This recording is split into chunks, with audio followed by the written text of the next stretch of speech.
Welcome back, everybody. In this video segment, we will take a look at one section entitled The Algebra of Linear Transformations, section 5.2.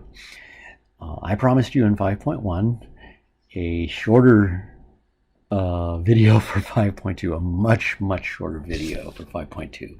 5.3 is going to get kind of rough again for us, but we'll cross that bridge when we get to it. So let's dig into 5.2. So in 5.2, we start with some definitions. So let's see, let's start with the definitions of let's define two linear transformations from one vector space to another. So let's let T be a linear transformation that from vector space V into the vector space W, and let's let S take also the vector space V into this vector space W. So let's let T go from V to W and S go to V from V to W be linear transformations. And I'll abbreviate V linear transformations. Okay. So definition. There's no theorem here. This is just a definition, just how we're going to define things. Let's see. So we're going to define a transformation we're going to call T plus S. And we want that to be a transformation that goes from V to W. And we're going to define it by the easiest and most expected form possible. T plus S of V equals T of V plus S of V. Isn't that nice? How do you think we'd like to define CT? We would like to define CT, so we're going to let CT take V also into W by CT of V equals C times T of V. Not real exciting. Well, not real exciting is good. It's nice to have things we can sort of predict happening here. So this is for all V in the vector space V, and for all scalars is C. So for all real scalars. Okay, so let's take a look at a couple of examples here. So for example, okay, now I'm staying real close to the textbook in this section, just like I promised you I would do in section 5.1. 5.3, I'm straying away from the textbook explanation. 5.3 is a very difficult chapter, and I rearranged the topics a little bit to, I think, make them a little easier to digest. But I'm staying real close to the text in 5.1 and 5.2. Okay, so let's let T take the column vector xy into another column vector whose entries are x plus y and x minus y. Okay, and let's let S take column vectors from R2 again into column vectors from R2 again into 2x minus y and x plus 2y. Okay, so with my definition above, our definition above, let's see what the linear transformation T plus S does to xy. Okay. By definition, this is T of xy plus S of xy. And remember, we don't need to put the parentheses. We don't have to write T of xy. We don't have to do that. Okay, so I'm just being a little efficient with little bit more efficient with our notation here. Okay, so so this is just T of xy plus S of xy, which is nothing more than, well, T of xy is the column vector whose entries are x plus y and x minus y, added to S of xy, to x minus y second entry to x plus 2y, and we go all the way back to the beginning of the course for our matrix operations, matrix addition. So we get 3x and plus y, y plus the opposite of y, or y minus y is 0. So in the second entry we have x plus x is 2x, and negative y plus 2y is positive 1y. Okay, so these definitions are very easy to work with. Okay, so let's say I want to know what the linear transformation 5t does to xy. Okay, well, look how we've defined CT. CT is defined such that CT of v is c times t of v. So this is nothing more than 5 times t of xy, column vector xy, or 5 times the column vector x plus y. T of xy is x plus y in the first entry, and x minus y in the second entry. And we have our definition of ordinary scalar multiplication. So this is nothing more than 5 times x plus y, column vector 5 times x plus y, second entry 5 times x minus y. Finally, of course, we're looking at real entries, so we just use the distributive property. And we get our result. So it's not so bad. Not so bad at all. Okay. So we defined t plus s and ct. We would like those quantities to be linear transformations. Okay.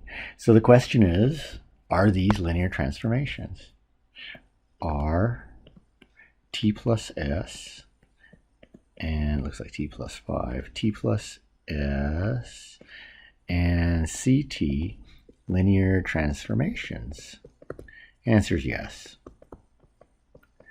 Okay, so to help us get used to working with these new linear transformations, let's make this formal and let's prove this. It's very easy to prove. So let's see.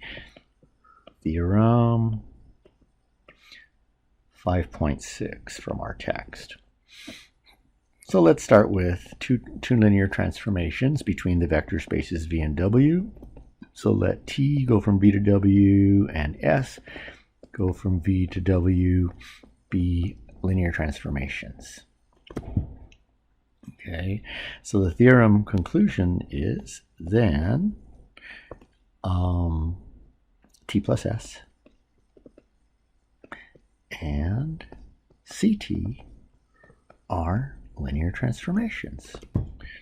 Okay, I'm going to prove one part, and the second part is left for the second linear transformation, ct, is left for a homework problem. I think that would be good for you. So let's say partial proof here. That'll work. Let's show that t plus s is a linear transformation. So let's see, what do we have to have hold true for something to be a linear transformation? We have to have preservation of addition and preservation of scalar multiplication.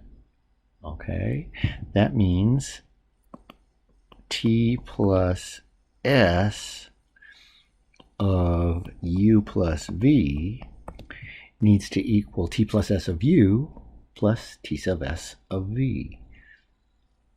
Okay, so what's the definition of t plus s of u plus v? Well, the definition of t plus s of anything is that it's t of the vector plus s of the vector. This order is very important, by the way. U plus v. Okay, we can't distribute t plus s into u plus v. That's what we're trying to prove.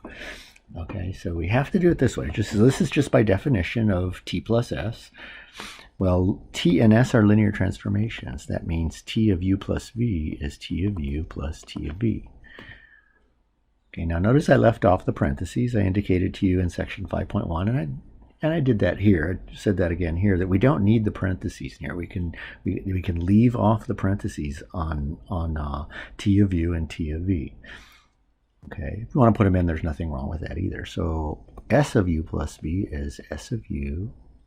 Let me see if I can clean up my s here. My s's look like 5s. They always have. S of u plus s of v. So these are not multiplications. This is not multiplication. This is t of u plus t of v plus s of u plus s of v. Okay, so I can rearrange. These are just vectors. These are 4 vectors being added together. And we can add vectors together by the properties of vectors in any order we like. So I'm rearranging the order from before, t of u plus t of v plus s of u plus s of v. And I'm going to add t of u and s of u first.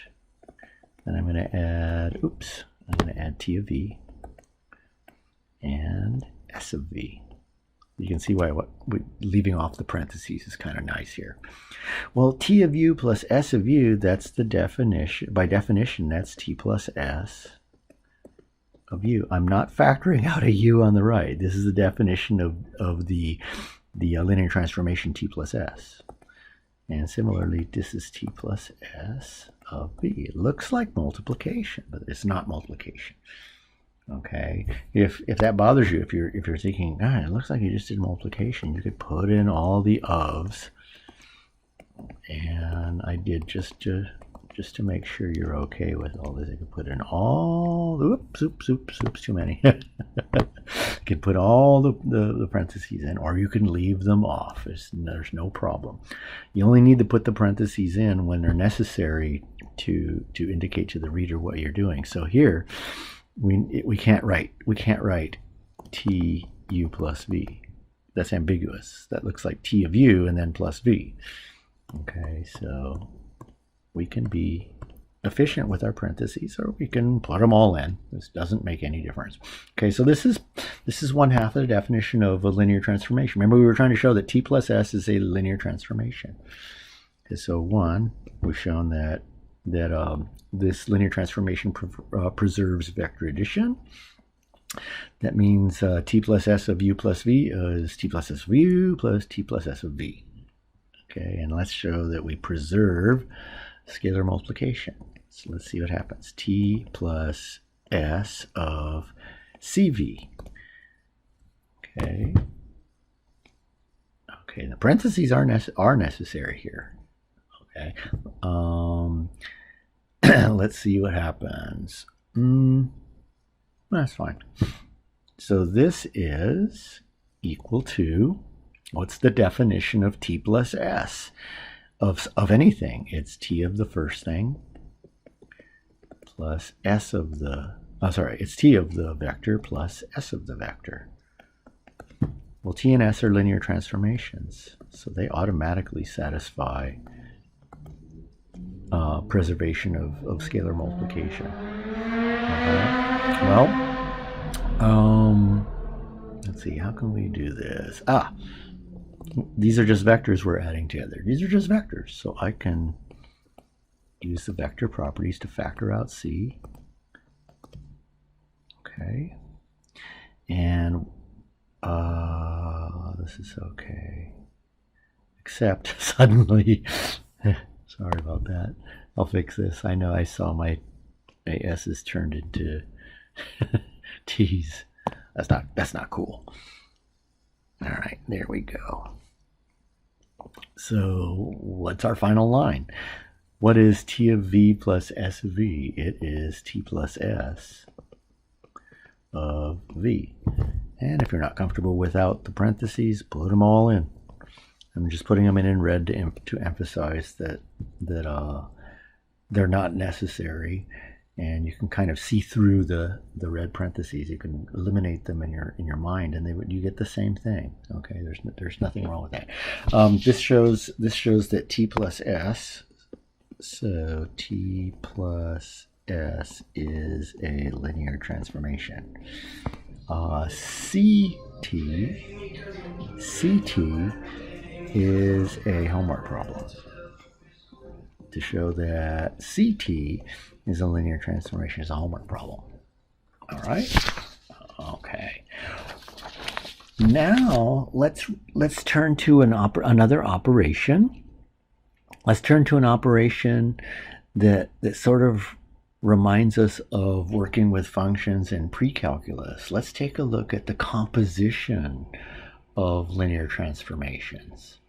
Okay, so I want to use the definition of my linear transformations in the last example. So give me a second to cut and paste them and move them down into our lecture area here. Let's see. Oops. We can do this off screen. So here are our two linear transformations from our earlier example. I want to define composition. I'll look at composition, definition of compositions. Compositions of linear transformations. Okay, it's not rough. It's not rough at all. At least this beginning is not rough at all. So let's define what we mean by S circle t. Remember, S circle t means S of t. Let's look at what we might define as S of t of xy. Well, just like in pre-calculus, this will be defined as S of t of the vector xy. Okay, well, let's perform this composition. So this is S of t of xy turns xy into x plus y over x minus y. Could have eliminated the parentheses at that point. I'll leave them in, what the heck. And what does S do? S takes the first entry x and turns it into 2x minus the second entry y. So it takes the first entry and doubles it. You can always stop the video and verify this. And then again, I'm referring to S. It takes the first entry and doubles it, and then it subtracts the second entry, x plus 2y. Oops. Subtracts the second entry, x minus y. Then it takes the first entry, x plus y,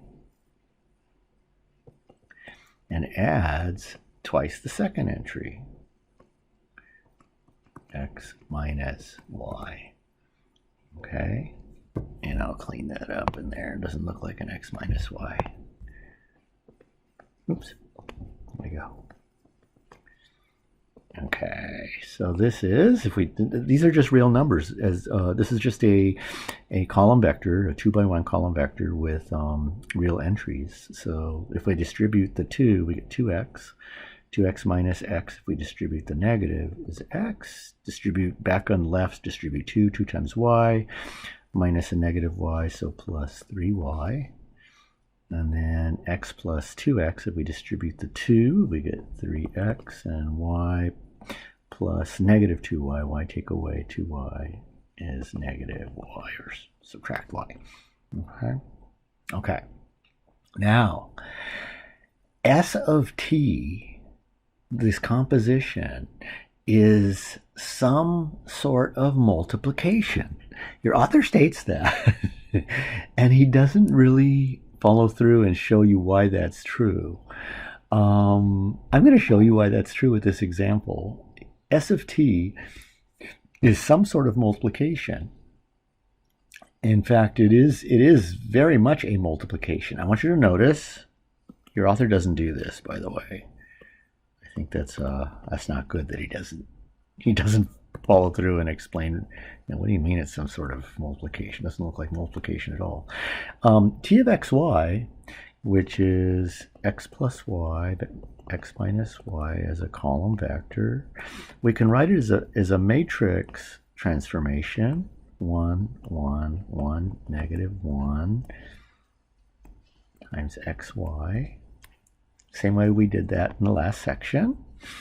And we could write S as a matrix transformation also. Okay, S, which is, what was S? 2x minus y, then x plus 2y. I'll check to make sure that's right. Yeah.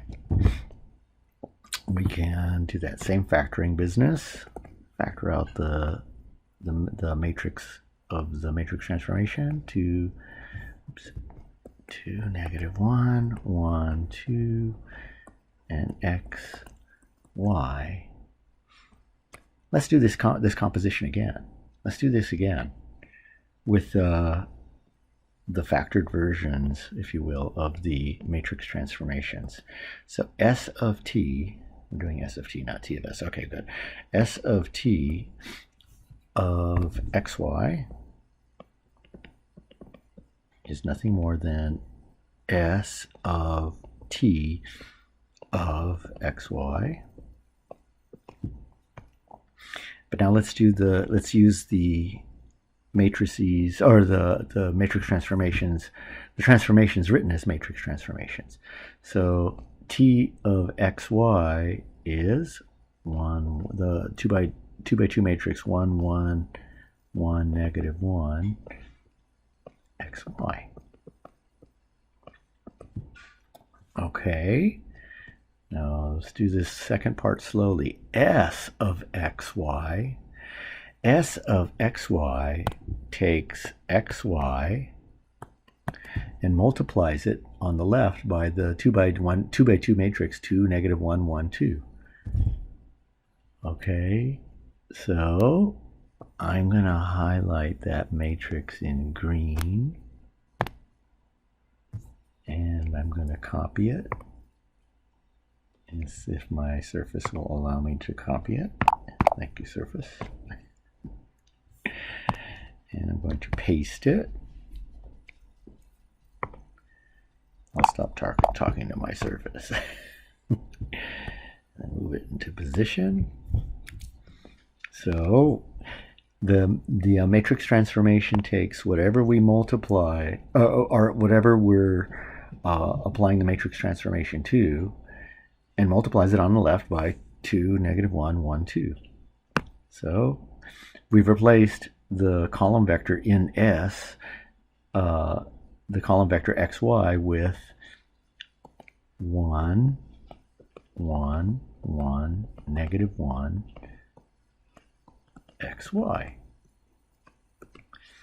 Now, let's go back to our matrix properties that we spent a lot of time proving. We proved that A times BC equals ABC. These are just 3 matrices I'm multiplying together. So I'm going to use that fact. I'm going to use the associated property of multiplication for these matrices. And this is going to explain why your author correctly said what he did. He said that matrix composition is some sort of multiplication. It is. It is. If you want to find S of t, you simply multiply them. You simply write the, if your matrix is a matrix transformation, then you simply multiply the matrices that define the transformation. Look, this is multiplication. Multiplication.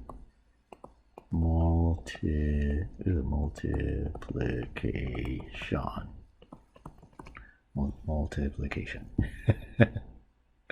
Okay, so since this is just a sort of multiplication, we just multiply the matrices together. So if you want to find the composition of 2 matrix transformations, you simply multiply the matrices that define those transformations. So I'll do that real quick. We got 1, 3, first row times second column, first row times second row times first column, making sure, and negative 1 times xy. Okay, well, that's not so bad. That's not so bad at all. So basically what's going on is if S equals AX, let's be a little more precise here. If S is a matrix transformation equals AX, and T is a matrix transformation BX, then S of T of X is nothing more than what? It's nothing more than S of T of X, which is S of BX, but S of X takes X and multiplies it on the left by A. So this is A times BX. In fact, I don't need parentheses in this one place right here. Boom, boom, right there. There. Oops. Okay. Or ABX. Check that out. Look at that. S of T is just the matrix transformation whose matrix is AB. Okay. So for S of T, we don't have to write S of T, we simply write ST, and it's assumed that this is not multiplication, this is composition. This is composition. Since this composition of two matrix transformations actually results in the multiplication of matrices, we just write ST for multiplication, for composition. Okay. Okay. Oh, by the way, this result generalizes in a huge way to transformations that are not matrix transformations. Okay. Well, what haven't we done yet with this composition? What haven't we done yet generally with this composition? We haven't shown, or we haven't determined whether this composition is in fact a linear transformation. Okay, we kind of did with the composition. We kind of did with this proof that S of T is ABX. That's how we define a matrix transformation. But we haven't proved generally that this matrix composition is a linear transformation. So that's what we're going to do. We're going to answer the question, is S of T, so this doesn't mean S times T, it means S of T, a linear transformation? And the answer is yes.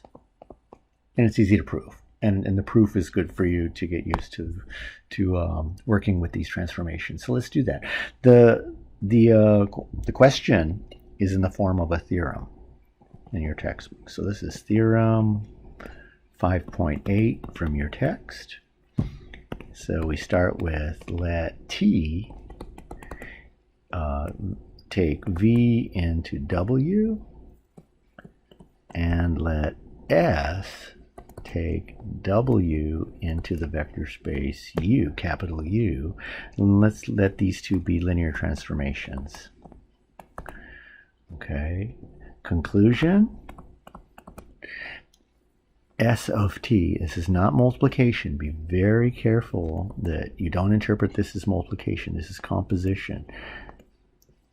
S of T takes V to U is a linear transformation. Is a linear transformation. So let's prove that. Okay, to prove this, we really have to understand all this notation. So we've got three vector spaces here going on.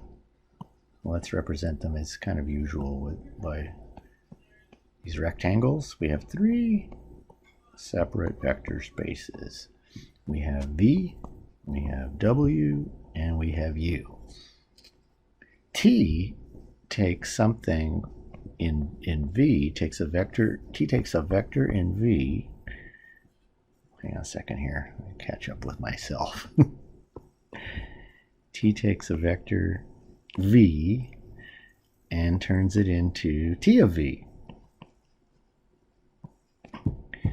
Okay, it turns it into T of v.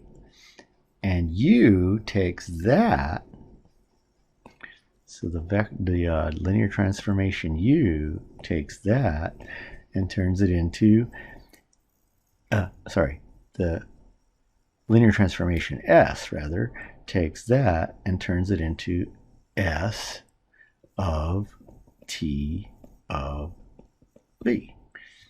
Okay, so the linear transformation T takes something from V into W, and then the linear transformation S takes that object T of V, that vector T of V, into U, and the result will be S of T of V. Okay, or ST with our notation for composition V. Okay, and realize that means S of T of V. Okay, but we don't need to write the circle. Okay, we just write as if this were multiplication. Okay, all right, let's prove this. How do you prove that something's a linear transformation? You got to prove two things. One, preservation of vector addition. So let's evaluate ST of U plus V. What is that? It is S of T of U plus V. Okay, but T is a linear combination. T is a linear transformation. So this is S of T of U plus T of V. Okay. Well, S is a linear transformation. So this is S of T of U plus S of T of V. Okay. Well, S of T of U, that's the definition of ST of U. Okay. And I should be careful with the parentheses here. And this is S of T of V, that is ST of V. Okay. And what if we've done it? We've shown that ST of U plus V is ST of U plus ST of V. Okay, so 2. We need to show that, what do I need to show here? Where's our second thing? Oh yeah, that scalar multiplication is preserved. Okay, it's been a long day for me, excuse me. Now I stopped the video to look back real carefully at my use of parentheses, and I found 2 places that where parentheses are not necessary, here and here. Okay, now optional, you can put the parentheses in where I'm putting in red. Where I'm putting these in red, there's totally optional.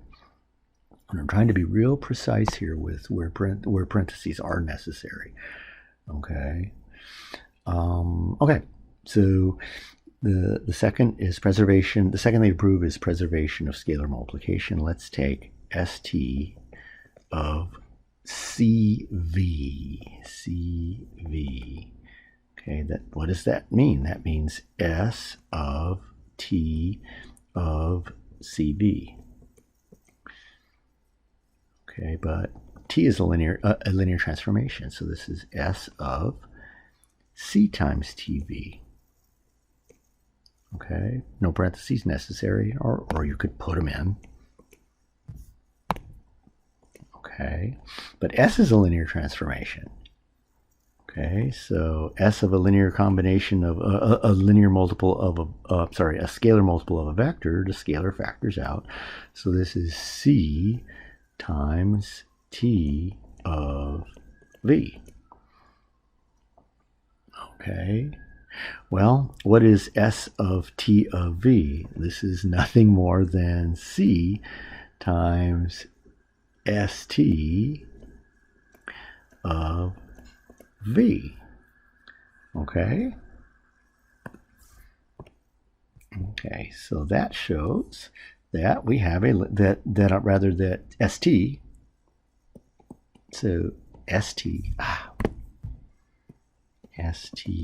is a linear transformation. QED. Now there's a theorem in your textbook that lists a whole bunch of properties of linear transformations, and you should look at those, and you should look carefully at those, and don't assume that the operations are operations on real numbers. They're operations on linear transformations. Okay, but it looks like we're working with real numbers. This is Theorem 5.9 in your textbook, page 247 and pages 247 and 248. Okay, so I'm just gonna look at an overview of this theorem. The first is that s plus t is t plus s. Oops. Be careful, Leon. S plus t equals t plus s. So if you were going to prove this, I'll prove it real quickly off here in red. That the linear transformation s plus t equals t plus s. Realize these are not at all real numbers that we're adding together. These are linear transformations, and they may or may not even be matrix transformations. So if you wanted to prove this, you need to prove this by looking at the definition of s plus t as it operates on a vector. So s plus t of u is s of u plus t of u. Now s of u and t of u are vectors, and vector addition is commutative. So this is t of u plus s of u, and this is by definition the operation of the linear transformation t plus s on u. Okay, so QED. Okay, similarly, another property is the associative property of addition.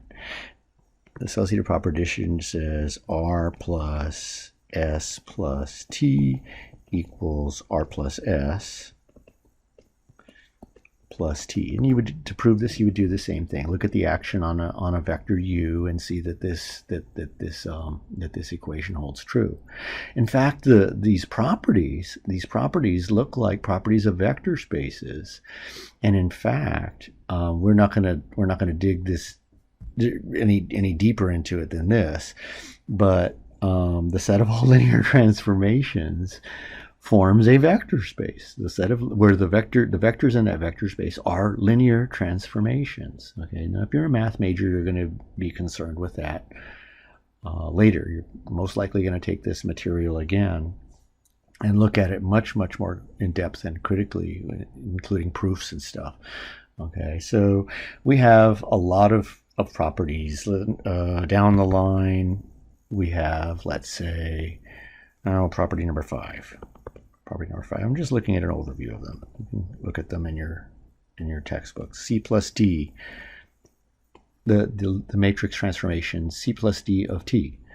That's equal to, what do you think? It's ct plus dt. These are not real numbers. These are, on the left and on the right, they are two linear transformations, and they happen to be equal. And it looks like regular distributive property. It is not the distributive property working here for real numbers. Okay, so that's just an overview there. I think on your homework you're asked to prove some of these statements.